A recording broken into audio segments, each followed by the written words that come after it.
Some people enjoy trash, that's why I still read Marvel comics. This series is just Shield Hero FMA, Monogatari and Danmachi smashed together, and so far I'm kinda liking it. Episode 3 was a masterpiece, so beautifully catastrophic. Here's the thing, sometimes we are drawn into dumpster fires. How can you enjoy the first episode of Arifureta though? It definitely nearly killed the entire adaptation permanently.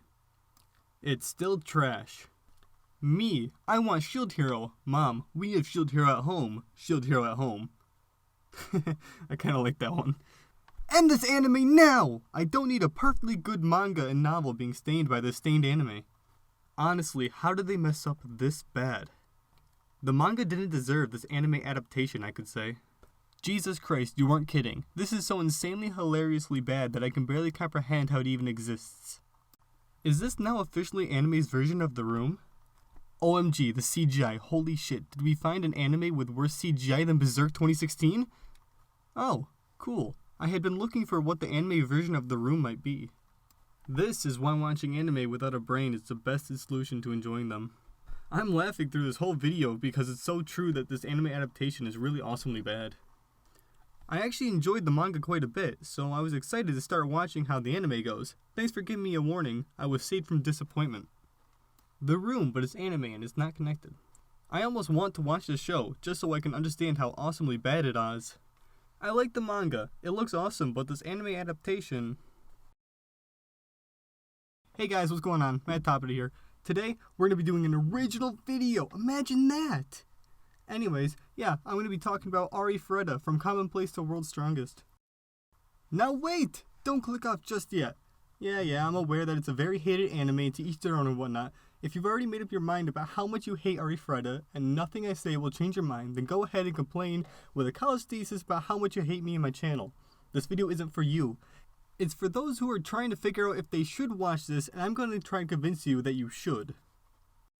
Now, I'm aware that if you've seen almost any review about Arifureta, they'll say, no, don't, because either CGI is bad, nothing like the source, the story is generic and full of the same old tropes. Now, disclosure, before I really get into this, I'm not discrediting anyone or saying that they are completely wrong. I'm just saying what I believe and what I think you should do afterwards. Now let's get going.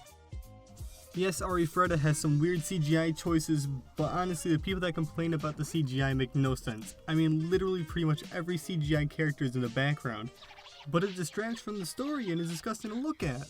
Yes, it doesn't always look great. They're blowing it way out of the water. If the CGI is not in the background, it's on screen for less than 5 minutes at a time.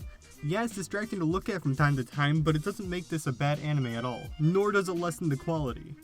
Now, we all know someone who loves to read manga, who hates almost all anime because it's nothing like the source. Literally, if it's not a copy and paste of the light novel or manga, they are pissed beyond belief. Not every anime is going to have the exact same things as what you read in a manga. Take any book that's been made into a movie. Lord of the Rings, Game of Thrones, Harry Potter, etc. None of them are exactly like the original source. People like this are impossible to please, so I stay away from them when I'm looking for a new anime. This one I wanted to save for last, because I think it's the most important and the one I mostly disagree with. For those of you unaware, Arifureta is a genre called isekai. Anyways, here's how most isekais go by stereotype. 1. Main character dies and gets reincarnated / gets summoned to a new world. 2. Main character learns he's over fucking powered and figures out about his new world and gets a girl or 8 to join him blindly and almost for no reason.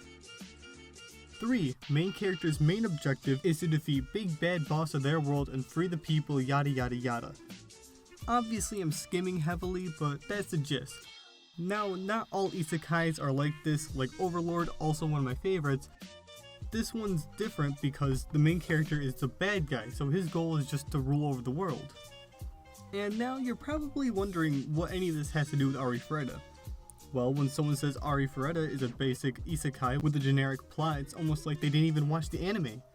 I mean, for starters, in 99% of isekais, the main character is loved by all, and in Arifureta, we see this is not even close to true. The whole reason the show kicks off is due to the fact, spoilers ahead for pretty much the rest of the video, that one of his classmates that was also there tries to kill him.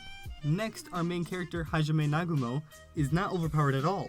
Well, at least not at first. Normally isekais take the lazy route and just give their characters the ability to just challenge a fucking god. In Arifureta, our character is a weak bitch who can't defend himself from anything. It's during Hajime's struggles being alone in a place surrounded by monsters with nothing but his brain and his transform power to survive, and eventually he figured out that sitting around won't help, so he makes a decision that's basically his bible throughout the rest of the anime. And for the girl part of the second isekai trope was Yui. Now yes, there are two other girls, but they are the definition of side characters and I don't feel like putting them into this video. But Yui is a vampire princess who cannot die, so she had been locked up for centuries. Hajime is the one to save her. That's the reason she follows Hajime. She has nowhere to go except with the man who saved her. And now for the third part of isekais. Hajime's goal throughout the entirety of the show is just to go back home no matter what. He is tired of all the pain and betrayal that he just wants to go back to the place he came from, and he is willing to do anything it takes to make that come true. He even will try to kill a god. Now yes, sounds like pretty basic storyline, but in the sense of isekai, it's really different compared to the stereotypical one you've seen a million times. So that's what I think of Arifureta from Commonplace to World's Strongest. What you do now is up to you. Chances are you've seen tens of thousands of articles on how bad it is. This video is just to shed the light on the better parts and disproving some of the claims that have been made about this show. I really believe you should watch this show, especially if you are an isekai/fantasy fan of animes. But I hope you guys liked this video. I had lots of fun making it, and I really do hope to make another video just like this one, whether it's anime or not. So let me know if you'd like to see more videos like this. Goodbye.